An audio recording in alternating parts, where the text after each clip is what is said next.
नमस्ते बच्चों, कैसे हो सब। आई होप आप सब अच्छे होंगे और स्कूल के द्वारा दिया जा रहा गृह कार्य भी समय पर पूरा कर रहे होंगे।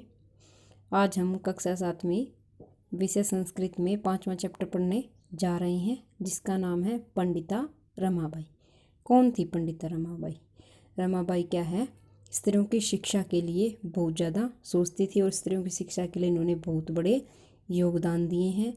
ठीक है, और ये संस्कृत की भी जानी मानी विद्वान मानी जाती थी।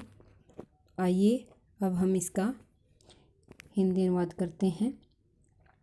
स्त्री शिक्षा क्षेत्रे अग्रगण्या पंडिता रमाबाई 1858 तमे ख्रीस्ताब्दे जन्म अलभत। तस्याः पिता अनन्तशास्त्री डोंगरे, माता च लक्ष्मीबाई आस्ताम्। तस्मिन् काले स्त्रीशिक्षायाः स्थितिः चिन्तनीया आसीत्। स्त्रीणां कृते संस्कृतशिक्षणं प्रायः प्रचलितं नासीत्, किन्तु डोंगरे रूढिबद्धा धारणां परित्यज्य स्वपत्नीं संस्कृतम् अध्यापयत्। एतदर्थं सः समाजस्य प्रथानाम् अपि असहत्। अनन्तरं रमा अपि स्वमातुः संस्कृतशिक्षां प्राप्तवती। क्या कह रही है कि स्त्री शिक्षा क्षेत्रे सप्तमी विभक्ति अधिकरण कारक है। ठीक है, स्त्री शिक्षा क्षेत्र में अग्रगण्य क्या था? सर्वप्रथम गिनी जाने वाली पंडिता रमाबाई 1858 तमे ख्रीस्ताब्दे ईस्वी में, ख्रीस्ताब्दे क्या होता है? ईस्वी में जन्म अलभत हुआ लिया। स्त्री शिक्षा के क्षेत्र में सर्वप्रथम गिनी जाने वाली पंडिता रमाबाई ने 1858 ईस्वी में जन्म लिया। तस्याः पिता अनंत शास्त्री डोंगरे, माता च लक्ष्मीबाई आस्ताम्। तस्या उनके पिता अनंत शास्त्री, उनके पिता श्री अनंत शास्त्री डोंगरे तथा माता तच्चा क्या है तथा लक्ष्मीबाई आस्ताम थी। उनके पिता श्री आनंद शास्त्री डोंगरे तथा माता लक्ष्मीबाई थी। तस्मिन् काले स्त्री शिक्षाया स्थिति चिंतनीया आसीत्। तस्मिन् उस काले समय में स्त्री शिक्षा की स्थिति चिंताजनक आसीत् थी। उस समय में स्त्री शिक्षा की स्थिति चिंताजनक थी। स्त्रीणां कृते संस्कृतशिक्षणं प्रायः प्रचलितं नासीत्। स्त्रियों के लिए कृते संस्कृतशिक्षणं प्रायः संस्कृत की शिक्षा का प्रचलन नासीत नहीं था। स्त्रियों के लिए प्राय संस्कृत की शिक्षा का प्रचलन नहीं था, किंतु डोंगरे रूढ़िबद्धां धारणां परित्यज्य स्वपत्नीं संस्कृतम् अध्यापयत्। परंतु श्री डोंगरे रूढ़िबद्धियों को या रूढ़िवादी धारणाओं को परित्यज्य होता है छोड़कर स्वपत्नी अपनी पत्नी के साथ संस्कृतम अध्यापक संस्कृत का अध्ययन करवाया, संस्कृत की पढ़ाई करवाई। क्या कह रहा है? किंतु श्री डोंगरे रूढ़िवादी धारणा को छोड़कर अपनी पत्नी को संस्कृत पढ़ाई। एतदर्थम सह समाजस्य प्रताड़नाम अपि असहत। एतदर्थम इसके लिए सह उन्होंने समाजस्य, ये षष्ठी विभक्ति है, समाज की प्रताड़नाओं को अपि भी असहत सहन किया। इसके लिए उन्होंने समाज की प्रताड़नाओं को भी सहन किया। अनंतरम रमा अपि स्वमातु संस्कृत शिक्षां प्राप्तवती। अनंतरम इसके बाद रमा अपि भी स्वमातु अपनी माता से संस्कृत की शिक्षा प्राप्त की। इसके बाद रमा ने भी अपनी माता से संस्कृत की शिक्षा प्राप्त की। आगे है कालक्रमेण रमाया पिता विपन्ना संजाता है। कालक्रमेण क्या होता है? कालक्रम से समय के बीतते रमा पिता विपन्ना निर्धन संजाते हो गए। समय के बीतते रमा के पिता निर्धन हो गए। तस्या पितरौ ज्येष्ठा भगिनी च दुर्भिक्ष पीड़िता दिवंगता। तस्या उसके पितरौ माता पिता भगिनी ज्येष्ठा भगिनी बड़ी बहन च दुर्भिक्ष पीड़िता। दुर्भिक्ष पीड़िता क्या था? अकाल से पीड़ित होकर दिवंगता मृत्यु को प्राप्त हो गई।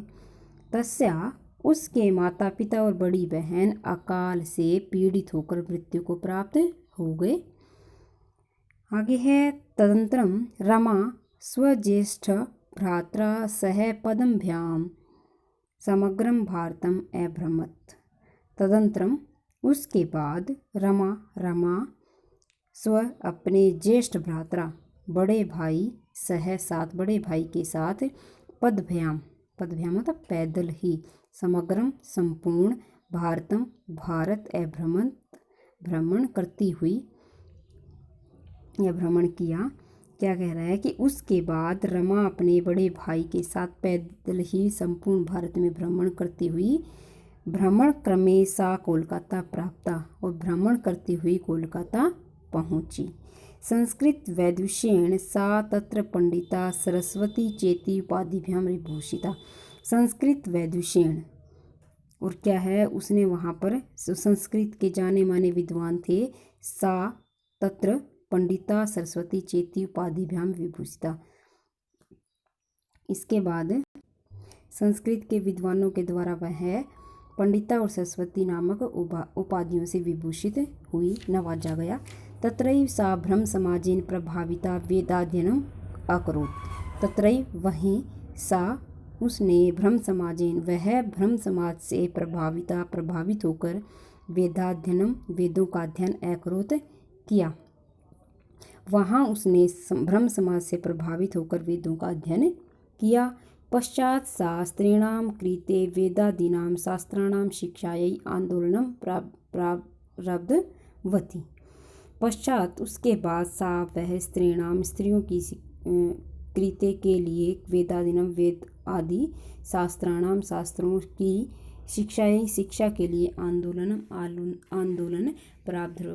प्रारब्धवती प्रारंभ किया, शुरू किया। क्या कह रहा है कि इसके बाद उसने बालिकाओं तथा स्त्रियों की संस्कृत तथा वेद शास्त्र आदि की शिक्षा के लिए आंदोलन आरंभ किया। आगे है 1880 तमे ख्रीस्ताब्दे सा विपिन बिहारी दासेन सह बांकीपुर न्यायालये विवाहम् अकरोत्। सार्धैक वर्षात् अनन्तरं तस्या पति दिवंगतः। 1880 तमे ख्रीस्ताब्दे ईस्वी में सा उसने विपिन बिहारी दास के साथ बांकीपुर न्यायालय में विवाह अकरोत् किया या कर लिया। 1880 ईस्वी में उसने विपिन बिहारी दास के साथ न्यायालय में विवाह कर लिया। सार्धेक वर्षात् अनंतरम तस्या पति दिवंगतः। 11.5 वर्ष के बाद उनके पति की मृत्यु हो गई। तदंतरम सा पुत्र्या मनोरम्या सह जन्मभूमि महाराष्ट्रं प्रत्यागच्छत्। नारीणां सम्मानाय शिक्षायै च सा स्वकीयं जीवनम् अर्पितवती। हंटर शिक्षा आयोगस्य समक्षं नारी शिक्षा विषये सा स्वमतं प्रस्तुतवती। सा उच्च शिक्षार्थम् इंग्लैंड देशं गतवती। तत्र ईसाई धर्मस्य स्त्रीविषयिकै उत्तमिता प्रारब्धविता जाता। जो उत्तम विचार थे उससे प्रभावित हुई। क्या कह रही है? तदंतरम उसके बाद सा उसने पुत्री मनोरमा के साथ अपनी जन्मभूमि महाराष्ट्र प्रत्यागच्छत् लौट आई। उसके बाद वे पुत्री मनोरमा के साथ अपनी जन्मभूमि लौट आई। कहाँ? महाराष्ट्र। नारीणां के सम्मानाय शिक्षायै च सा स्वकीयं जीवनम् अर्पितवती। नारियों के सम्मान के लिए शिक्षा के लिए च और सा उन्होंने या उसने सबक्यम अपना जीवन अर्पितवती अर्पित कर दिया। नारियों के संपूर्ण सम्मान और शिक्षा के लिए उन्होंने अपना पूरा जीवन अर्पित कर दिया। हंटर शिक्षा आयोगस्य समक्षम नारी शिक्षा विशेषा सहमतं प्रस्तुतवती। हंटर शिक्षा आयोगस्य षष्ठी विभक्ति है। हंटर शिक्षा आयोग के समक्ष नारी शिक्षा के विषय में सहमतम वह खुद प्रस्तुत हुई या गई। ठीक है, कि सरकार द्वारा संगठित उच्च शिक्षा आयोग में रमाबाई ने नारी शिक्षा के संबंध में अपने विचार प्रस्तुत किए। सा उच्च शिक्षार्थम इंग्लैंड देशम गतवती, वह उच्च शिक्षा के लिए इंग्लैंड भी गई। तत्र ईसाई धर्मस्य स्त्री विषयकै उत्तम विचारै प्रभाविता जाता। तत्र वहाँ ईसाई धर्म के स्त्री विषय के उत्तम विचारों से प्रभावित हो गई। वहाँ ईसाई धर्म के स्त्री विषय के उत्तम विचारों से वह प्रभावित हुई। इंग्लैंड देशात रमाबाई अमेरिका देशम अगच्छत। अब इंग्लैंड देशात यह पंचमी विभक्ति है अपादान कारक। इंग्लैंड देश से रमाबाई अमेरिका अगच्छत आई। इंग्लैंड से रमाबाई अमेरिका आई। तत्र सा भारतस्य विधवा स्त्रीणां सहायतार्थम अर्थसंचयम् अकरोत्। तत्र वहाँ सा उसने भारत की विधवा स्त्रियों की सहायता के लिए अर्थ संचय धन इकट्ठा अकरोत किया। वहाँ उन्होंने भारत की विधवा स्त्रियों की सहायता के लिए धन इकट्ठा किया।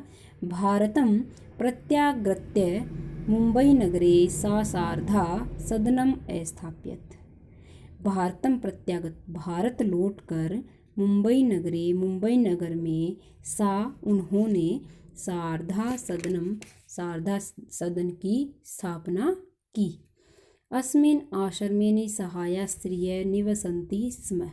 अस्मिन् वहाँ आश्रम में निसहाया स्त्रियां निवसन्ति रहती थी। वहाँ आश्रम में क्या है, इस आश्रम में बेसहारा स्त्रियां रहती थी।